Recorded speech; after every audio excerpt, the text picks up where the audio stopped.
आईच्या अंत्यसंस्कारावेळेस धाकट्या मुलानं स्मशानभूमीतच राडा घातला।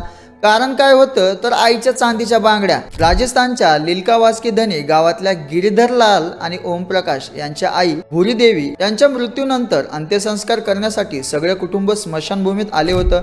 पण स्मशानभूमीतच आईच्या चांदीच्या बांगड्यावरून धाकटा मुलगा ओमप्रकाशनं वाद घालायला सुरुवात केली। ज्या चांदीच्या बांगड्यासाठी भांडण सुरू झालं होतं त्या बांगड्या कुटुंबातल्या लोकांनी मोठा मुलगा गिरीधरला देण्याचं ठरवलं होतं, कारण आईच्या उतार वयात त्यांनीच आईची काळजी घेतली होती। पण ओमप्रकाशला हे मान्य नव्हतं। वाद इतका टोकाला गेला, जोर बांगड्याचा प्रश्न सुटत नाही तोवर अंत्यसंस्कार करू देणार नाही असं म्हणत ओमप्रकाश सरळ लाकडी चितेवरती जाऊन झोपला। सलग 2 तास हा वाद सुरू राहिला आणि तोपर्यंत त्याच्या आईचा मृतदेह तसाच पडून राहिला। शेवटी कुटुंबातल्या लोकांनी घरून चांदीच्या बांगड्या आणून ओमप्रकाशला दिल्या। त्यानंतरच ओमप्रकाश चितेवरून उठला आणि मृतदेहावर अंत्यसंस्कार करण्यात आले। दरम्यान या घटनेचा व्हिडिओ व्हायरल झाला आणि लोभापायी माणूस किती खालच्या थराला जाऊ शकतो अशी चर्चा सोशल मीडियावरती सुरू झाली।